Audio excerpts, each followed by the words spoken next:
Recording studio. खेल हवा दा कसम तोड़ के जे बही सनम तो डायलो नहीं दरेग देला दिल में जखम।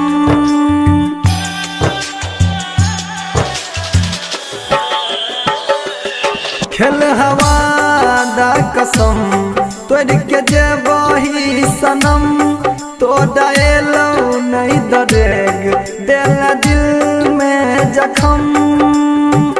सुन के रनिया दके कोनो जहर हमार पीछा छोड़ा ले पागले बना दे पागले बना दे जान गे पागले बना दे पागले बना दे जान गे पागले बना दे। DJ Vikas Bettiah singing by Mukesh मवाली।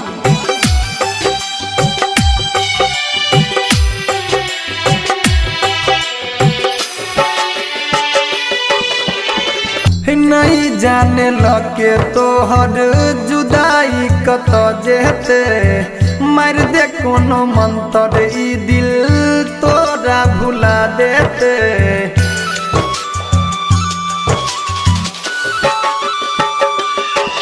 हो नहीं जाने लगे तोहर जुदाई कत जेते मार दे कोनो मंतर ई दिल तोरा भुला देते।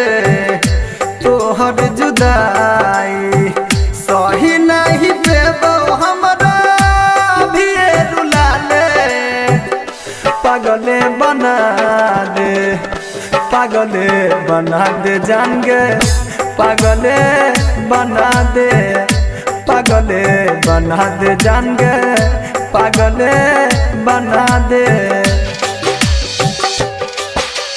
DJ Vikas Bettiah Surya recording studio. Mix by सोतीलाल।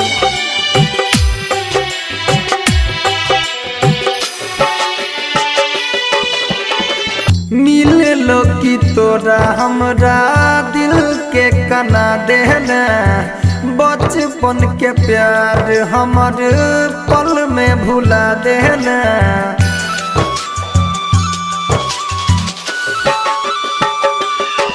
हो मिले लो कि तोरा हमरा दिल के कना देना बचपन के प्यार हमर पल में भुला देना। सुनील निदरादी मुकेश मवाली कहो फोटो जला दे पागले बना दे पागले बना दे जान गे पागले बना दे पागले बना दे जान गे पागले बना दे।